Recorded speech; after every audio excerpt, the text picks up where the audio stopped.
Hello students, and welcome back to another geometry video. You know what to do. Pause the video, try this problem or this question in your notes. Today the question is, how would you classify all of these triangles? What I want you to do is draw the triangles in your notebook, but draw them in groups. So if you think these two go in a group, draw them together. If you think these two go in a group, draw them together. So take some time to do that in your notes, group these triangles, and then unpause the video, and we can talk. Okay, so there are actually two different ways to group triangles, and we're not going to talk a ton about it right now because we're going to get into it in the lesson, but notice how some triangles, two sides are the same.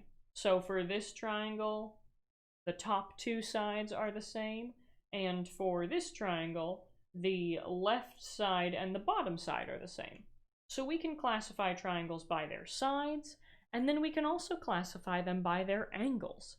See how this triangle, all the angles are acute, and in this triangle, all the angles are acute. But in these two triangles, there's a right angle. So you can group triangles by their angles or by their sides, and we're going to talk much more about that in today's lesson. Our learning target and success criteria for the day is, you know how to classify triangles, what we just talked about in the entry task, grouping triangles by sides and angles, and you know theorems about triangles. We're going to talk about 3 theorems today, so be looking for those. And our success criteria is that you can classify triangles by their sides and angles. We already briefly mentioned that. And you can use theorems about triangles to solve problems. So not just that you know the theorems, but you can use the theorems to solve problems. So today starts chapter 5. We are in the very first section of chapter 5, angles of triangles. Let's jump right into it.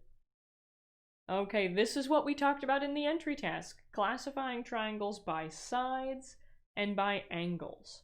So you've probably heard most of these words before, but we're going to go over them again just in case.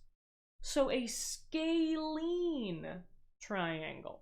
Now the word scalene is kind of weird. That's how I remember scalene means that the triangle has no congruent side.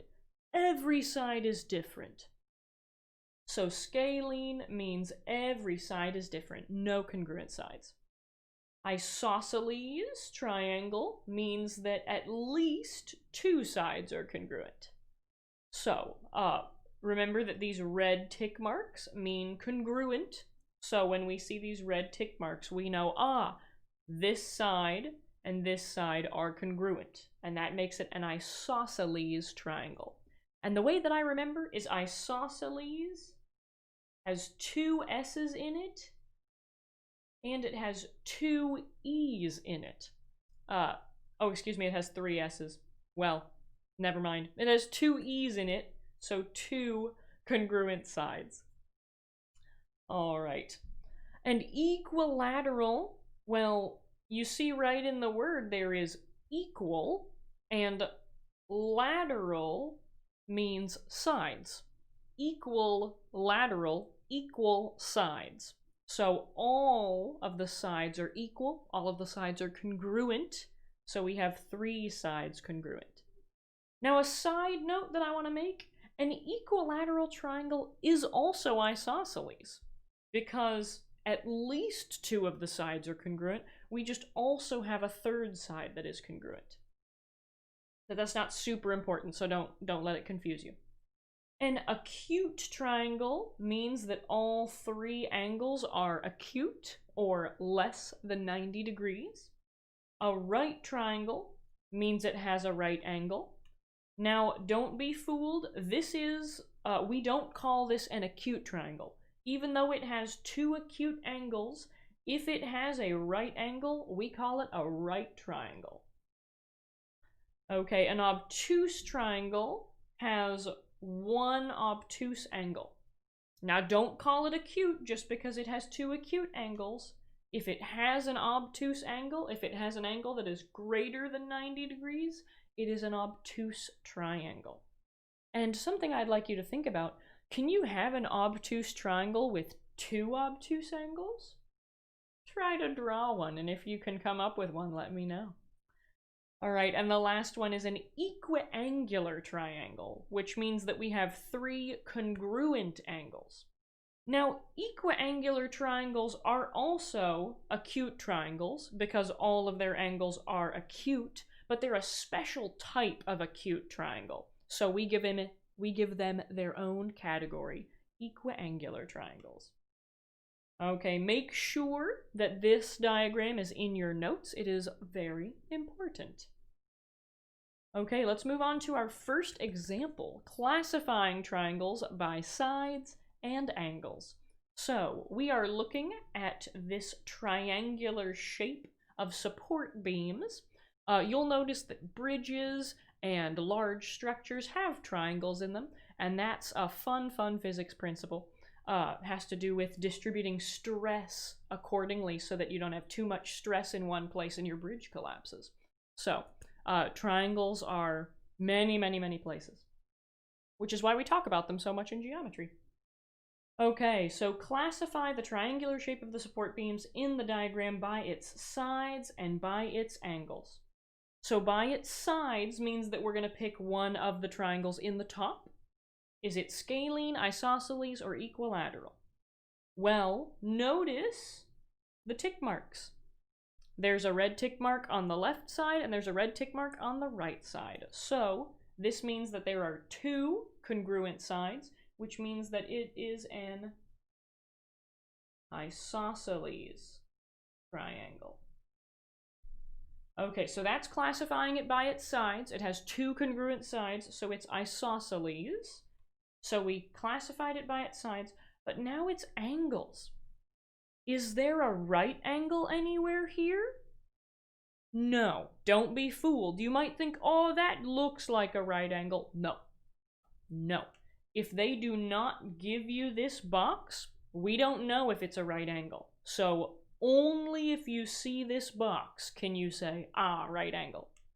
Because we don't have that box, all of these are acute. Now, is it equiangular? Is it acute or is it equiangular? Well, in order to be equiangular, we have to have these tick marks, the round sort of semicircles in the corners or the vertices of the triangle. We don't have any tick marks in the corners of our triangle, so we don't know that they're the same. So all we can say is that it is acute. So we say that this triangle, the support beams, is an acute isosceles triangle. So on your homework, when it tells you to classify the triangle by its sides and its angles, don't just say isosceles triangle. You need to say acute isosceles triangle. And likewise, don't just say acute triangle. You need to say acute isosceles triangle. You need to classify by sides and by angles. Okay, wonderful. And acute isosceles triangle, booyah. Yay. All right, we're going to move on to our first theorem. Remember, our learning target said that you can classify triangles and that you know about theorems. So we're going to do some vocab and then get into our first theorem. First, you need to know what interior angles are. Well, remember, interior means inside, so the interior angles are all of the angles inside a polygon. Remember, a polygon is just a many-sided shape. 3 or more sides, and they have to be straight sides, they can't be curved. Okay, so you see in this picture that all of the red angles are the angles right in the corners of our polygon. And those are what interior angles are. Which leads us to our first theorem about triangles. This is the triangle sum theorem, and I'm sure you've heard something about this before. the sum of the measures of the interior angles of a triangle is 180 degrees. So the measure of angle A plus the measure of angle B plus the measure of angle C is equal to 180. So if you add up all of the angles in a triangle, you get 180. Okay, now let's do an example. So, find the measure of angle 1. We're given that the bottom angle is 45 and the top right angle is 20 degrees, but we want to find the measure of angle 1. Well, I know that all of the angles in a triangle add up to 180 degrees. So I can take the measure of angle 1 plus 45 degrees plus 20 degrees, and I should get 180. If I add up all the angles of a triangle, I will get 180. So we can solve this equation. Combine like terms, and we get the measure of angle 1 plus 65 is equal to 180. Subtract 65 from both sides, and we get that the measure of angle 1 is equal to 115 degrees. A good way that you can check is 115 is greater than 90, so it is an obtuse angle, and yeah, angle 1 is an obtuse angle. So the measure of angle 1 equals 115 degrees. That makes sense. Awesome. That's our first example.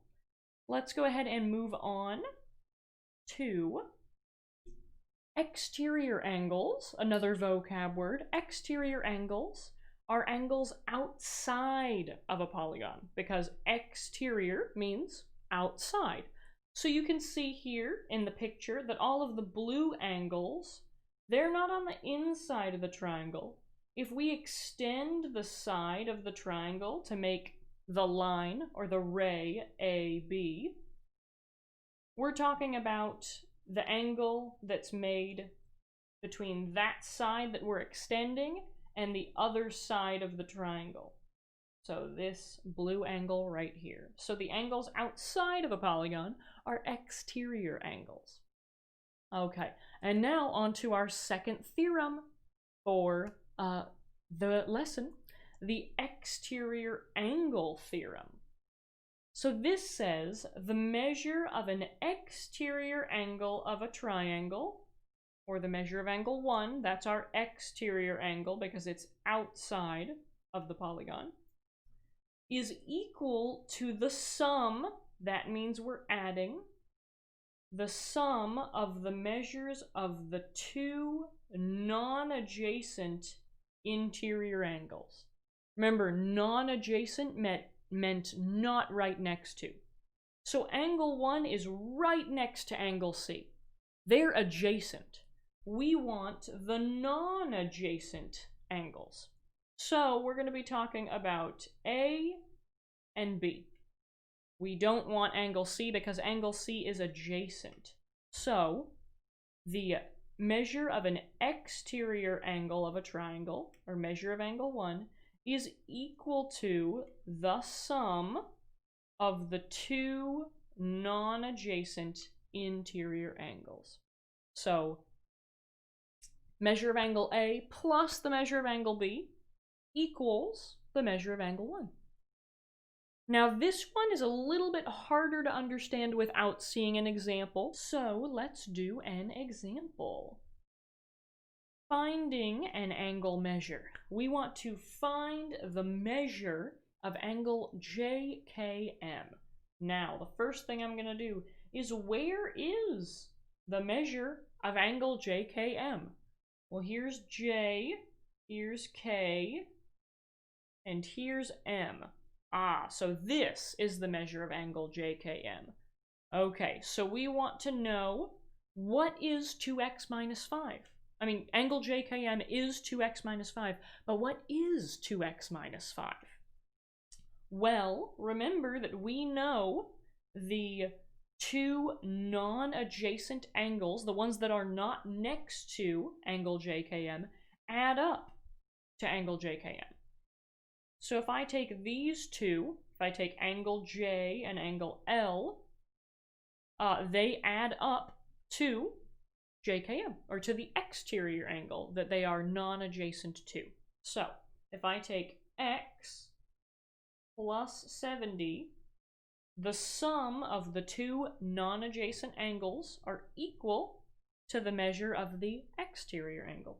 So x plus 70 equals 2x minus 5, because these are the two non-adjacent angles.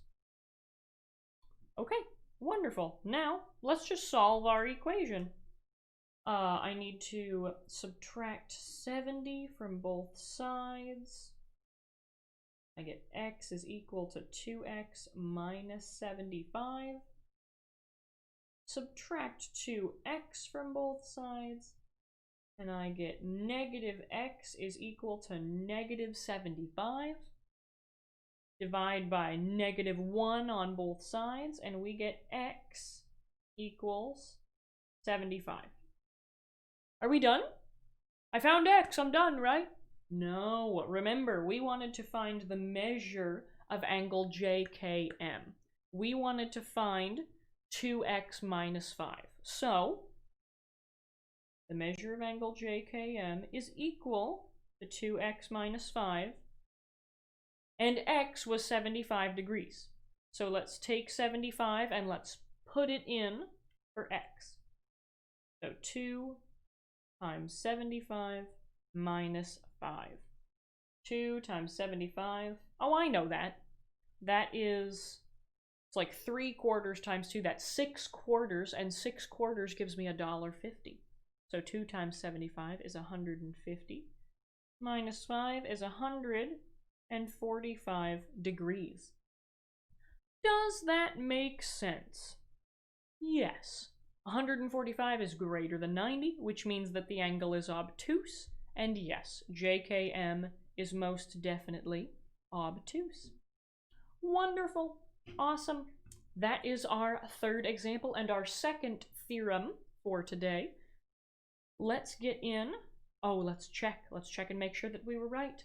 So x equals 75, plug it in, and we get 145 degrees. We were correct. All right, let's get into our very last theorem for today.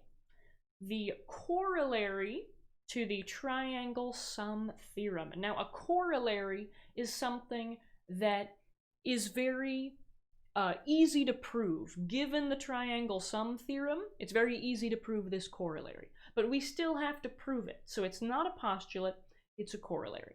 You could call this a theorem, but because it so closely follows from the triangle sum theorem, we call it a corollary instead of calling it a theorem. If you go on in math class, you will see many corollaries in your math career.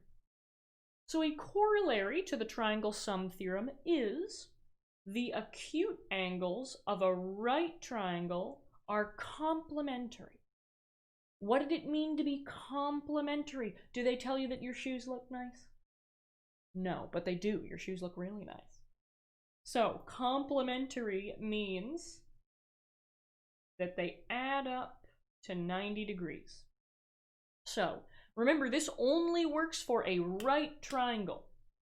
If you have a triangle that is not a right triangle, this don't work.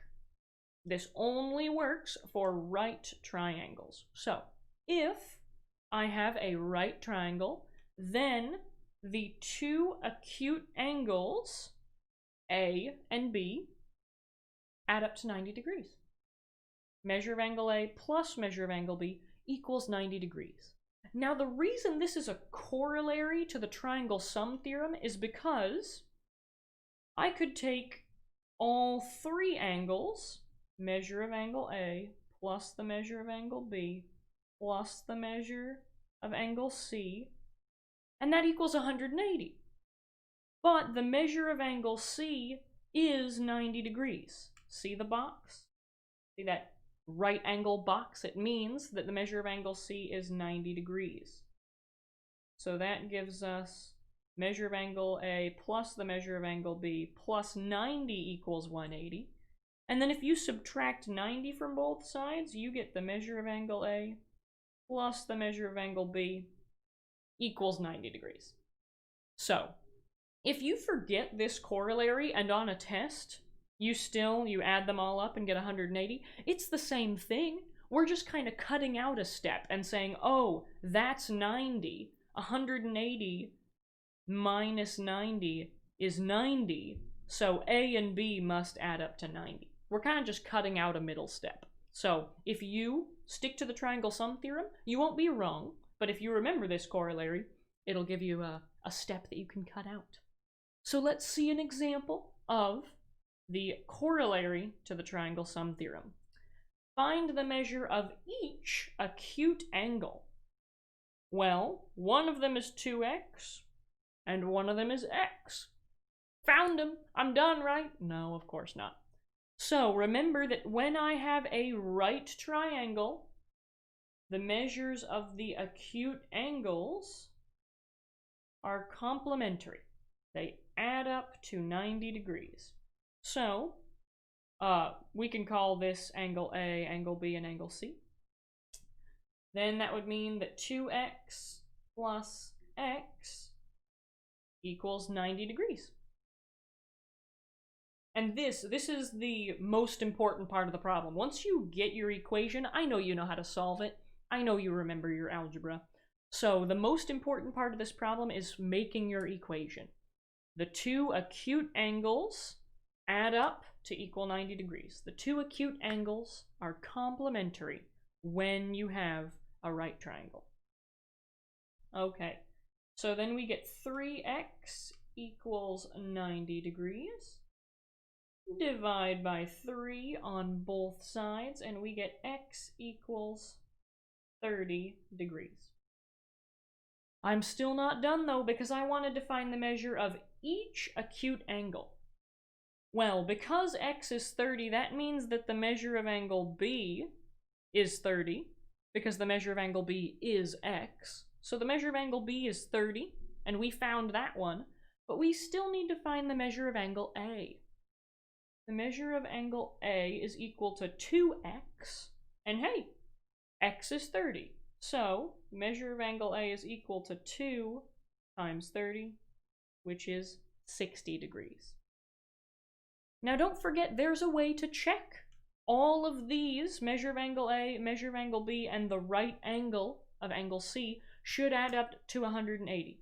So if I take 60 degrees, if I take A, B, and C, and I add 60 degrees for the measure of angle A, 30 degrees for the measure of angle B, and 90 degrees for the measure of angle C, if I add all of these, I get 30 plus 60 is 90 plus 90. Yes, I do get 180. So that's a good way to check and make sure that you're correct. If you add up the angles of a triangle and you do not get 180 degrees, something has gone wrong. Let's check and make sure that we were correct. X plus 2x equals 90. X equals 30. So the measures of the acute angles are 30 and 60. Add the two angles and check that their sum satisfies. Yes, indeed. Woohoo! We were correct. All right, that is all I have for you today. Thanks for watching the entire video. Remember that if you have questions, if you ever have questions... Oh, he looks angry. That was supposed to be pondering. That was supposed to be, No, now he looks sad. Never mind. I'm going to stop with the eyebrows. If you have questions, if you're ever stuck on something, please, please ask me, ask your teacher, ask a friend, look for other resources, but please, please, please, if you have questions, ask them. And now is a great time to ask yourself a question and think. Did you learn the learning target? Did you meet the success criteria? Do you know how to classify triangles? Do you know the theorems that we talked about in this lesson? Can you classify triangles? And can you use each of the 3 theorems to solve problems? So your homework's going to help you make sure that you understand the learning target and success criteria, but ask yourself, rate yourself on a scale of 1 to 3, or on a thumbs up, thumbs down. Are you, yeah, I got it? Are you, I need some help? Or are you like, whoa, I don't get this at all? Test yourself. See how you're feeling about it. And if you are like, whoa, or you're like, get some help. Ask some questions to make sure that you understand. Okay, so practice problems. Of course, these might not be your homework, so make sure that you do the homework that your teacher assigns. But also, we have example 1, example 2, example 3, and example 4. So all of these problems on the screen right now were taught in this lesson. So good way to practice what you've learned in this lesson. As usual, let's end our video with a launch. This one comes from Cheryl Sandberg, and she says, motivation comes from working on things we care about. Working on things we care about. So if you find that you're lacking motivation, it's probably because you don't care about the things you're working on. And the main thing I want to focus on with this launch is what you care about. You choose what you care about, right? If my cat barfs on my favorite painting, which she did yesterday, it was awful. If I cared about that painting a lot, I'm going to be so upset. But if I say, you know what, I didn't really care too much about that painting, I can choose to care less, and I can choose to be less sad that the cat barfed on it. Because it's just a painting. I can get a new one. It's going to be okay. So, for example, if you're lacking motivation to work on your math homework, maybe lacking motivation to write that song that you've been wanting to, lacking motivation to get up and work out each day, well, maybe you need to be more careful about the things that you choose to care about. If you're lacking motivation to work out, do you care about your health? Do you care about being healthy and being able to play with your kids and your grandkids and live a long life? If you truly care, you'll get up that motivation. You'll feel more motivation the more that you care. So, whether it be working out or math homework or an English essay, care about the final product, care about getting a good grade or, writing well or understanding the math, and the motivation will come more easily. So, that is my launch for you today. Take it with you as you go throughout your day. Have a wonderful rest of your day, and thanks for being here. Thanks for watching. Bye.